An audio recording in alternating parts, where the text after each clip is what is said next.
Salut tout le monde! Mon parcours a commencé en 2005 au club de boxe Michel Morin à Joliette. C'est avec Michel que j'ai appris mon premier jab, mon premier direct, comment me placer à la boxe, que j'ai reçu mon premier coup de poing sur le nez aussi. Michel, il m'a apporté une confiance en moi. J'y ai cru que je pouvais gagner un combat avec Michel. Il m'a apporté au championnat junior. J'ai fait les gants d'argent dans le temps, les gants dorés juniors aussi que j'avais gagnés à 16-17 ans. Ensuite, à 18 ans, j'ai fait mon premier championnat canadien avec Michel en 2009. Puis j'ai perdu contre Judy Pereira par 2 points. Tigui Aymon, après le combat, était venu me voir et m'était dit « Lâche pas, petite! T'es bonne, t'es capable, puis tu vas gagner le prochain coup. » Puis là, ça m'avait comme encouragée. Puis l'année d'après, avec Michel, je gagnais mon premier championnat canadien à Saint-Hyacinthe. J'avais aussi gagné les box-off dans le temps. Je devais battre Mélanie Grenon en 2011. Ouais, en 2011. Puis à la suite de ça, j'avais pu participer à des combats internationaux. J'avais été boxée en Turquie, au Brésil. J'avais pas eu de victoire encore. Puis je commençais à ouvrir mes œillères. Tu sais, qu'est-ce qui pouvait se passer dans des camps d'entraînement? Je voyais des choses que moi, j'avais jamais faites. Tu sais, je voyais Ariane Fortin, je voyais Daniel entraîner Vicky Pelletier dans le temps, puis ça m'impressionnait, tu sais. Moi aussi, j'aimerais ça apprendre ce genre d'affaires-là. Je n'étais pas au courant. Je n'étais pas au courant qu'on pouvait avoir un nutritionniste. Je n'étais pas au courant qu'on pouvait avoir un préparateur physique.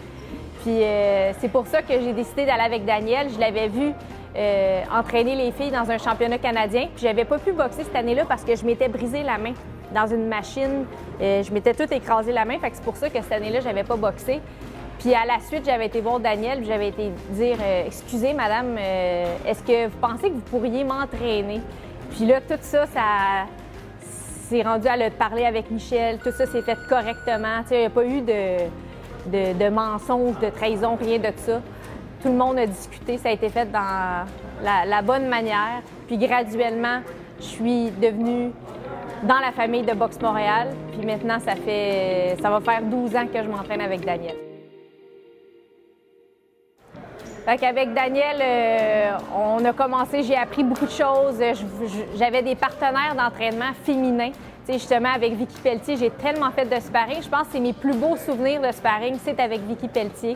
C'était comme... c'était de l'art, là, tu sais. Ensuite, j'ai fait mon premier gant doré avec Daniel qu'on a gagné. C'était contre Mélodie Dubé. Fait que là, je prenais ma place sur l'équipe provinciale senior. Ensuite de ça, en 2012, on a fait nos premiers championnats canadiens ensemble. Mes premiers championnats canadiens avec Daniel, c'était en Nouvelle-Écosse. Puis j'avais gagné mon premier combat contre la petite gauchère Katie Soul. Puis ensuite, je boxais contre la fille de Benoît Martel, Nathalie Goulet. J'avais perdu un premier round que j'avais pas boxé pantoute. Je l'avais regardé boxer. Puis dernier round, j'y avais donné un compte de 8, mais tu sais, il était rendu trop tard, j'avais perdu. Puis ensuite de ça, tu sais, dans ce temps-là, il y avait les box-off. Puis là, j'étais prête, on était préparés plus que jamais. Puis finalement, j'avais même pas eu à boxer contre Nathalie Goulet parce qu'elle avait perdu contre quelqu'un d'autre. J'avais battu Cassandra Riley, c'est les vidéos que tu as. Cassandra Riley, j'avais battu Katie Soul. Puis là, tout le monde, on avait les 4 filles gagnées. Myriam Da Silva, Sarah Kali, moi et Vicky Pelletier. C'était la première année que Pierre, là, tu filmais mes combats. Puis pas longtemps après, on quittait pour la Chine, camp d'entraînement à Vancouver. Combat en Chine, puis ça a été mon premier combat international que je gagnais avec Daniel en championnat du monde contre la Turque en Chine.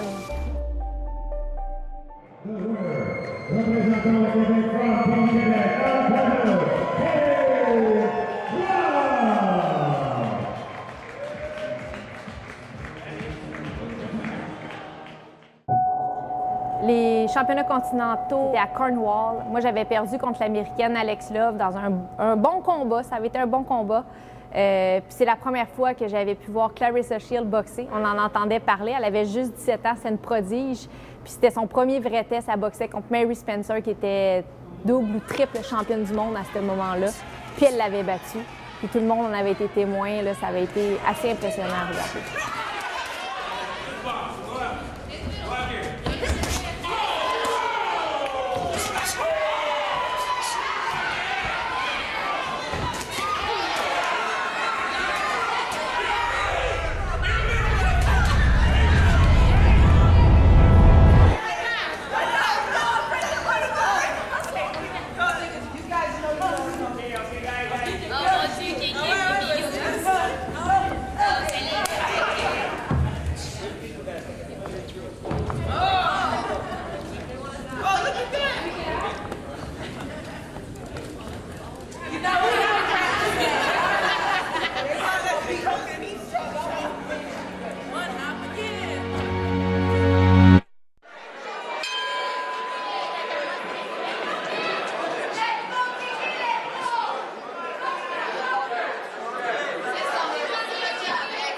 Tavinacum,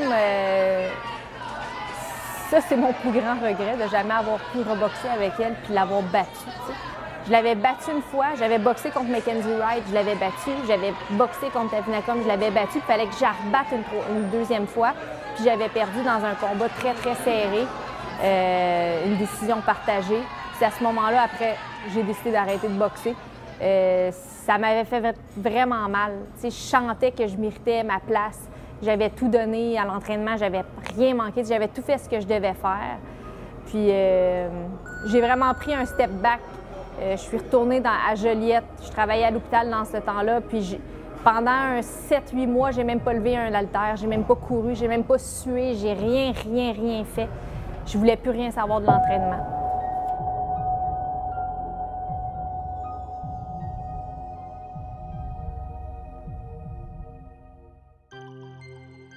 Je me rappelle, ça faisait peut-être 6-7 mois que je n'étais même pas venue ici. J'avais même pas vu Vicky, Sarah, personne. Puis ici, il y avait une compétition Canada-USA. Puis je suis arrivée en surprise, je ne l'avais pas dit à personne. Puis je suis venue voir les filles boxer. Bien, quand je suis venue ici voir Canada-USA, j'ai revu les filles performer, voir le gym, j'ai vu Danielle. Ça m'a vraiment fait du bien. Puis après ça, j'avais une de mes amies à l'hôpital de Joliette, elle faisait du crossfit. Elle m'avait dit, viens donc faire un petit peu de crossfit avec moi. J'ai dit, ah, je m'entraîne plus vraiment. Là. Puis finalement, j'ai décidé d'y aller. Puis elle a comme réallumé la flamme de l'entraînement. Dès que j'ai sué, que j'ai souffert, j'ai été raquée. J'ai dit, ah, je suis née pour m'entraîner. Fait que je vais le faire. Puis pas longtemps après, je suis venue au gymnase. Puis j'ai recommencé à boxer. Puis en 2015, on a boxé au scratch à Repentigny contre Caroline Mercier. C'était mon retour, là. Ça faisait plus d'1 an que j'avais pas boxé, puis on avait gagné. Ensuite de ça, on est allé au Gants dorés. On a regagné les Gants dorés. On t'a pas vu pendant quelques temps, je suppose que tu as fait d'autres choses. Oui. Depuis ton retour, explique-nous un peu la chronologie de ce que c'est pas évidemment pas ton premier combat depuis que tu es revenu. Non, c'est mon deuxième. Ça fait 4 mois que j'ai repris l'entraînement. Ça va super bien. Même, on dirait que j'ai pris une maturité là, dans ma tête. Je gère mieux mon stress. Ça m'a fait du bien de sortir 1 an de la boxe. Puis de revenir, on dirait que je me sens 10 fois mieux qu'avant. Fait que, non, là, j'ai fait un combat un mois et demi à peu près. J'ai gagné. Là, je suis revenue au Gants dorés. J'étais supposée d'aller à 48 kilos. Finalement, j'ai monté à 51 kilos, qui est la catégorie des Jeux olympiques. Puis, j'ai gagné mon premier combat contre la championne des Gants dorés de l'année passée. Demain, on est en finale.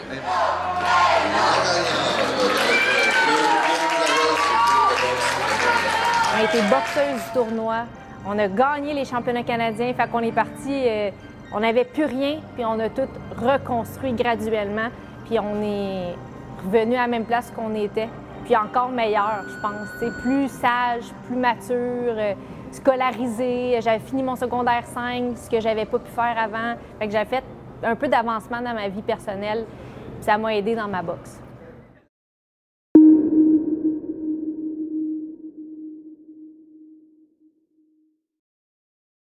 Les Olympiques, j'y rêvais, mais il n'y avait jamais ma catégorie de poids. J'ai toujours boxé dans les 48 kilos.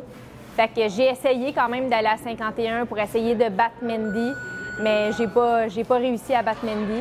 Mais bon, si 48 kilos avaient été là, j'aurais été qualifiée en 2012, en 2016. Mais bon, un jour, les futurs 48 kilos, peut-être que leur poids vont être là.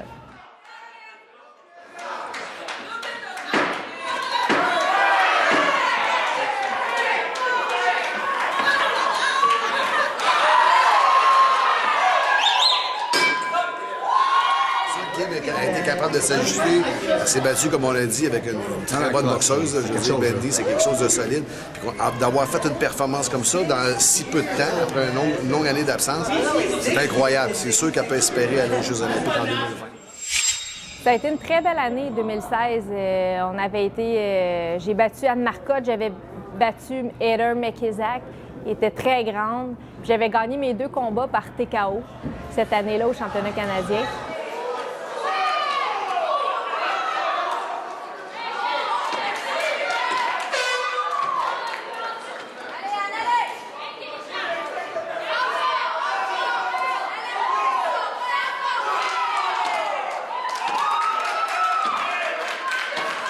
Puis ensuite de ça, cette année-là, c'était les championnats du monde au Kazakhstan.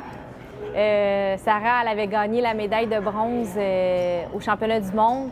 J'avais réussi à battre Duta Steluta, c'est une Roumaine qui avait déjà été championne du monde. Puis ça a été ma première défaite internationale. Rough, là. Puis là, je la reprenais cette année-là, quelques années plus tard, puis je l'ai battue. Fait que j'étais contente, j'avais fait 3 combats au championnat du monde. On s'était classé dans le top 8 mondial. Fait que c'était une grande fierté. Championnat canadien encore en finale contre Anne Marcotte cette année-là. Ça avait été vraiment un bon combat. Puis ce qui est drôle, c'était Bernard Barré puis Ariane qui commentaient le combat. C'est drôle parce qu'aujourd'hui, c'est Bernard Barré qui commente mes combats professionnels. Fait que c'est comme une continuité, on dirait. Puis il avait vraiment bien fait ça. Ariane, là, elle est très, très bonne dans ce qu'elle fait. Et là, Ariane, la championne canadienne, va-t-elle être capable de reproduire ce qu'elle a fait en finale l'an passé contre la petite Anne Marcotte? Kim, c'est une fille qui est très, très bonne pour boxer contre des grandes, pour rentrer à l'intérieur. Elle lance très, très bien en combinaison, très rapide sur ses jambes. Exactement comme elle fait là.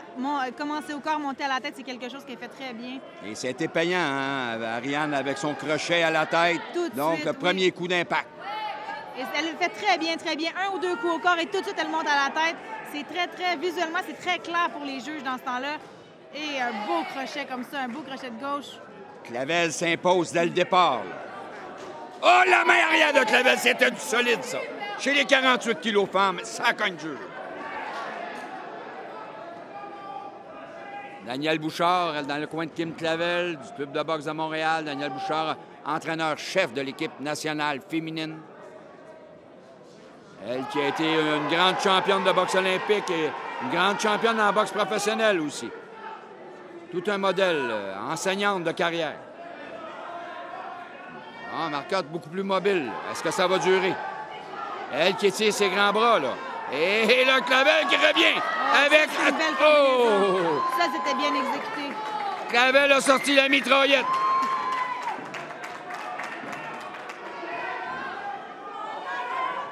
Elle qui bouge bien, esquive les grands bras, là, les coups là, de Marcotte. Encore une fois, ça laisse au visage. Oh, Clavel a des intentions, là. Elle veut pas juste gagner le combat. Elle veut régler le cas de Marcotte une fois pour tout. Et chaque fois que Anne lance quelque chose, deuxième Kim contre-attaque tout de suite, c'est instantané. Là, les carottes sont cuites, je pense, là, Ariane. Là. Ah, c'est terminé. Et voilà. Quelle victoire de Kim Clavel. Ma dernière compétition en 2017, c'était au Honduras, championnat continental. J'avais gagné la médaille d'or, 3 combats. Gagné, j'ai fini ma carrière avec une médaille d'or aux continentaux, puis j'ai passé professionnel par la suite.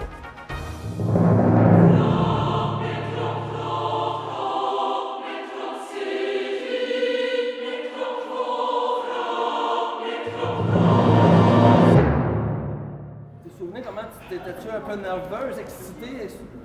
Comment t'étais? J'étais excitée, puis c'est drôle, quand tu m'as envoyé la vidéo, je me suis regardée, j'ai dit, mon Dieu, j'étais bien naïveté, là, tu sais, j'étais jeune, tu penses que ce que tu dis, oui, ça faisait du sens, ça me fait rire, en fait. Ça m'a vraiment fait rire, tu sais, j'avais mis ma robe, la plus belle robe, je m'étais frisé les cheveux, tu sais, pour être sûre de bien paraître. J'avais peut-être fait un petit peu trop, mais c'était naturel, pareil, c'était drôle. J'étais fière, tu sais, ça faisait longtemps que j'attendais ce moment-là. Bonjour, pour ceux qui ne me connaissent pas, moi c'est Kim Clavel. Dans la vie de tous les jours, je suis infirmière en maternité. C'est spécial avec la boxe, je suis boxeuse aussi. J'ai décidé de faire le grand saut dans la boxe professionnelle. J'ai voulu aller, depuis que j'ai commencé à 15 ans, j'ai toujours voulu boxer professionnel, c'était mon objectif, c'était ça que j'ai toujours voulu. J'ai été chercher le plus gros bagage que je pouvais dans la boxe amateur. J'ai fait 80 combats. Récemment, au mois de juin, j'ai gagné les championnats continentaux, la médaille d'or. J'ai fait un top 5 au championnat du monde en Chine en 2012. J'ai boxé dans plus de 10 pays. Maintenant, je sais que mon bagage est très lourd en arrière, puis j'ai hâte de le prendre et d'aller en boxe professionnelle. J'ai juste hâte d'être dans le ring. Je sais que mes techniques défensives, que je suis capable de cogner dur pour un petit poids, on me le dit souvent. J'ai une bonne équipe autour de moi. Pierre Bouchard, Stéphane Larouche, mon coach Daniel Bouchard, qui est entraîneur de l'équipe nationale féminine. De boxer, passer professionnel, ça faisait quand même quelques années que Daniel, elle me retenait. Moi, ça faisait longtemps que je devais passer pro. Puis Dan a dit non, on va tourner au championnat canadien. C'est important d'avoir un bon bagage avant de passer chez les pros. Puis je l'ai écouté. Puis ça a été la meilleure décision à la suite de ma médaille d'or. J'ai eu des offres avec Eye of the Tiger à ce moment-là qui m'ont signé. Puis ça a été les 9 premiers combats de ma vie. Je les ai tous gagnés professionnels. Ça a été un beau cheminement. Puis aujourd'hui, je suis avec le groupe Yvon Michel. Puis je peux pas espérer mieux. Ils ont une façon de construire ma carrière qui fait notre affaire, qui me permet d'avoir les gens que je veux dans mon coin. Ma famille, c'est important. Une carrière, on en a juste une. Fait que j'aime ça la faire à ma façon avec les gens en qui j'ai le plus confiance.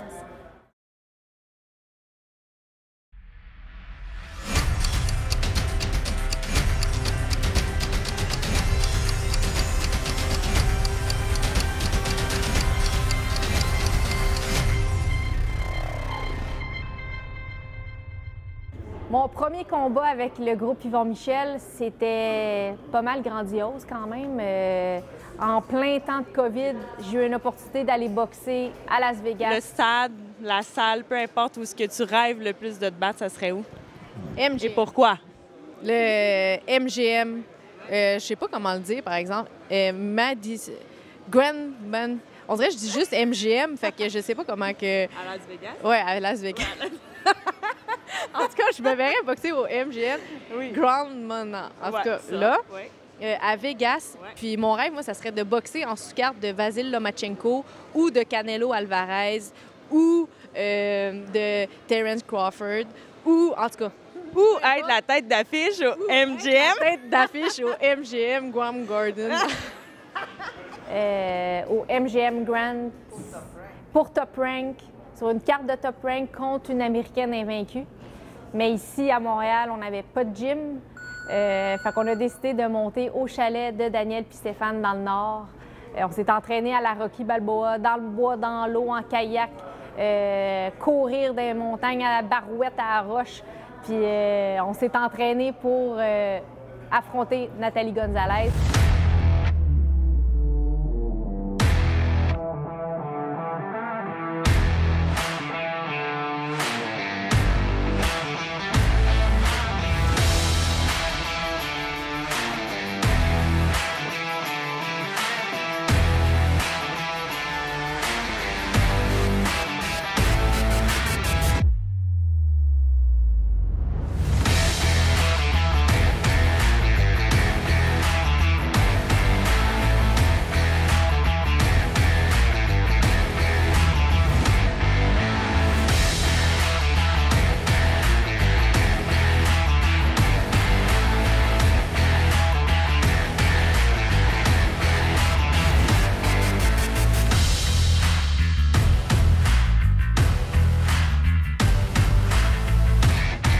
Premier combat pour Yvon Michel, premier début américain contre une Américaine invaincue sur les réseaux ESPN, RDS.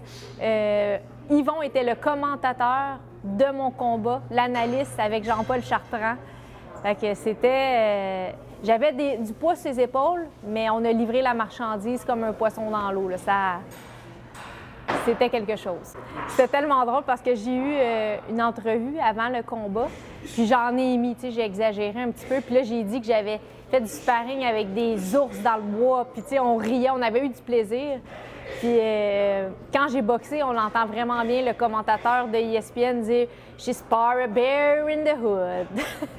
I was grabbing heavy rocks, 45-pound rocks. I was in kayaks, swimming, canoeing, running mountains. She even went so far to claim that she sparred with a bear in the woods. And she came out on top.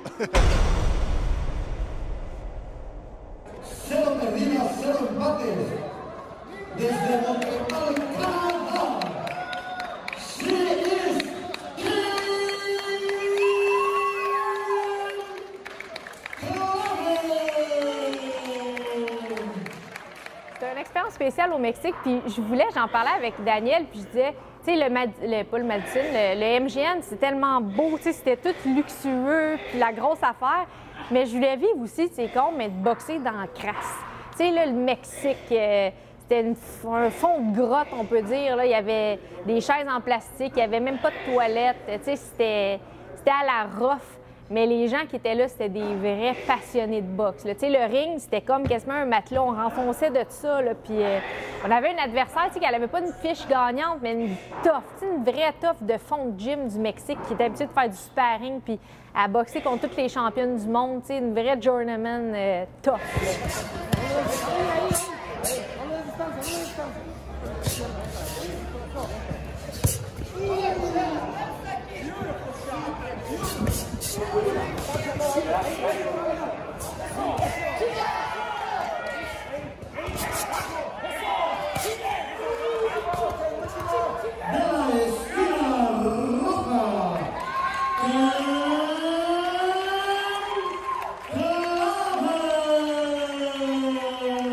Puis on avait fait un bon combat. On avait gagné, on avait tellement eu de plaisir. Ce petit camp d'entraînement-là, tu sais, on était avec Lucas Badi, on était avec Marie-Pierre Roule aussi, puis Daniel Stéphane était là, Yves Lévesque était là aussi avec nous autres, puis c'était une méchante belle expérience.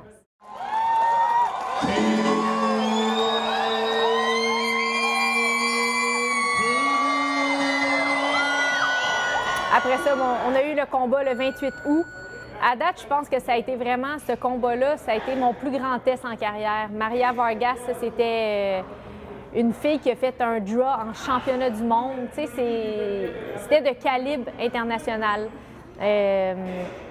Les premières finales, boxer dehors, ça faisait longtemps que j'avais pas boxé puisque j'avais fait Big Brother avant ça. Ouais, première fois devant Yvon pour de vrai, là, tu sais. Ça a été les trois, ça m'a pris un 2-3 rounds de me mettre vraiment dedans. C'était serré, c'était tough. Puis à un moment donné, j'ai trouvé mon momentum. On est allé chercher la victoire. Puis il y avait tellement d'ambiance, c'était endiablé. J'entendais crier mon nom. J'avais ma gang de Big Brother qui était là, ma famille, mes amis. Ça avait été tellement un beau souvenir.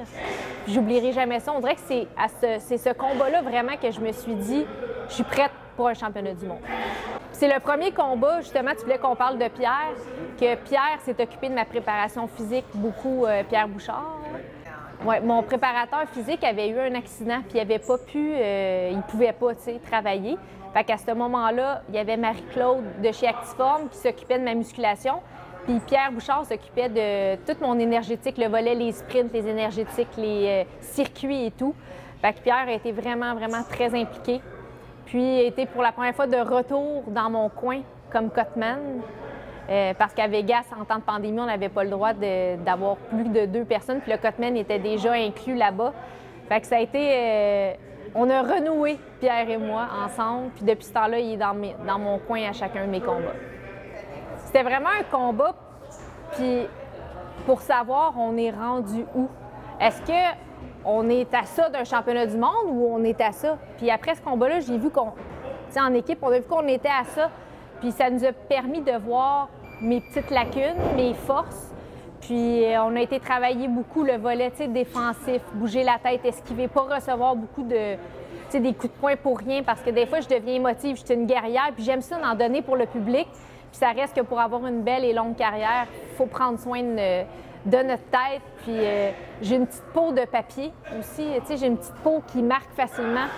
Fait que dans des combats de 10 rounds, ça fait la différence. C'est les coups que ça ne te dérange pas trop de recevoir pour rien, mais qui sont inutiles. Maintenant, je vais les esquiver.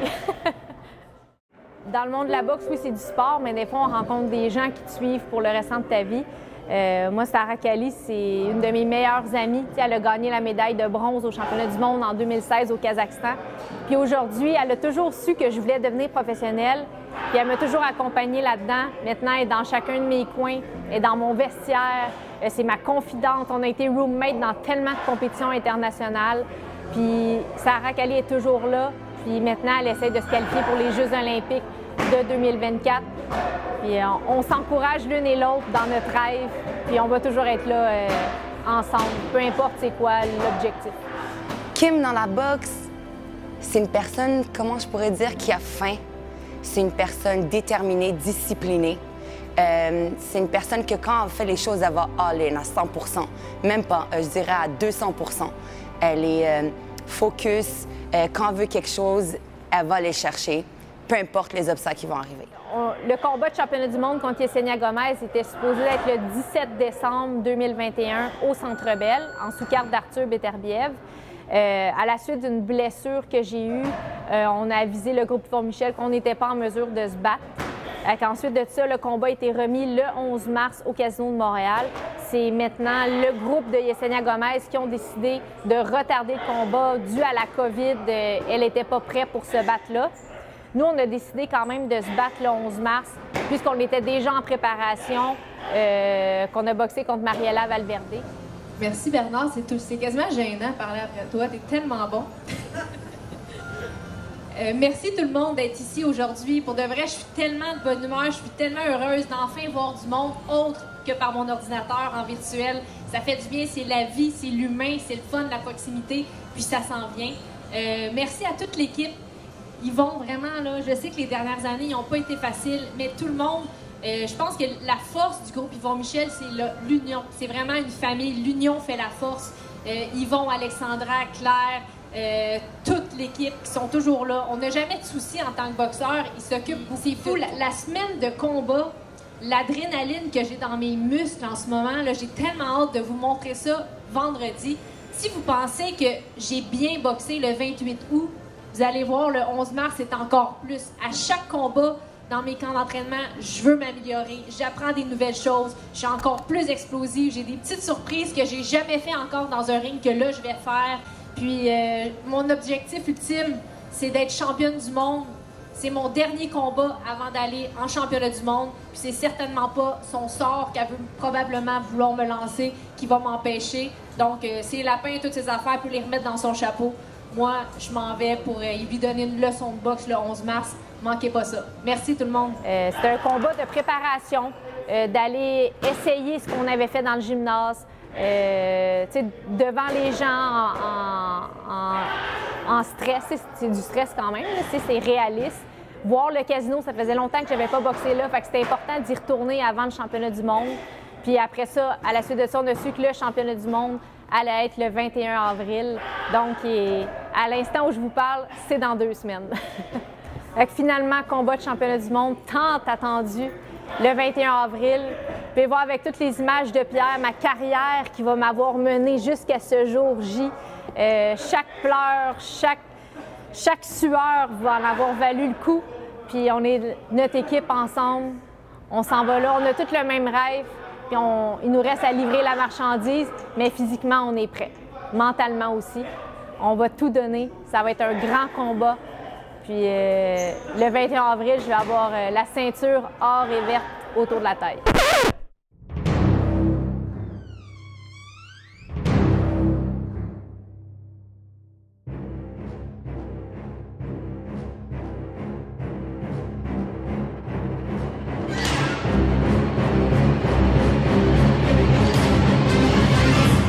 Le combat qu'on attend depuis longtemps, combat qui aurait été reporté à 3 reprises.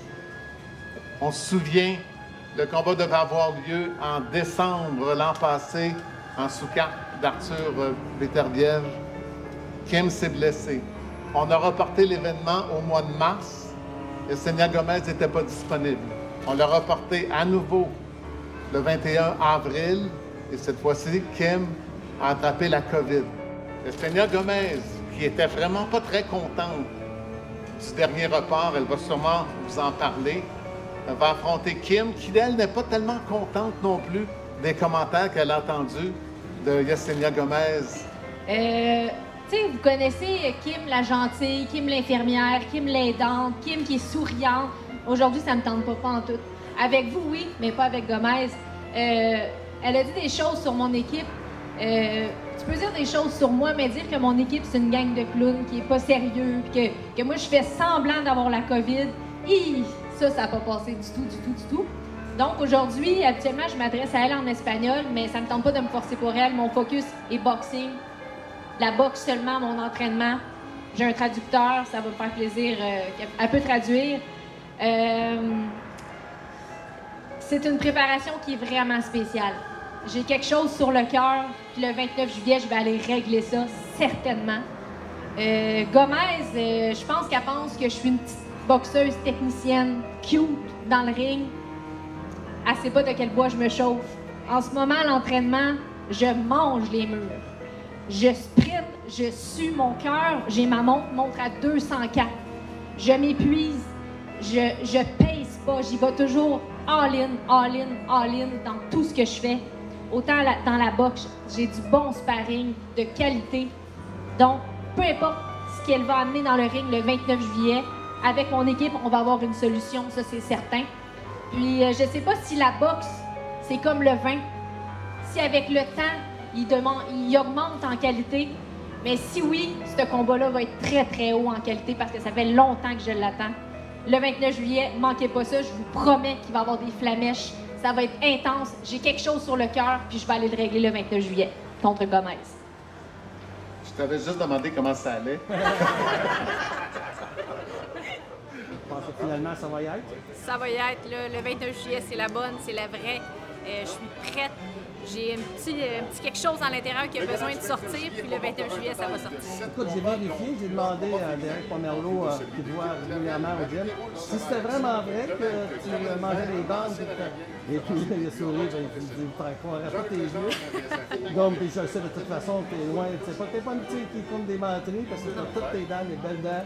Il faut continuer à les garder le premier août aussi, tu vas encore avoir toutes tes dents. Oui, je vais avoir toutes mes dents. Il y a une ceinture en plus. Yes, je vais dormir avec ma ceinture le 29 juillet au soir. Elle va être dans mon lit. Je vais être avec. Ils sont beaux les filles, Dan. Merci. Ils sont beaux? Ben, c'est parce que j'aimais juste dans ton coin. C'est possible. Là, j'ai décidé que j'allais les user, puis... ouais.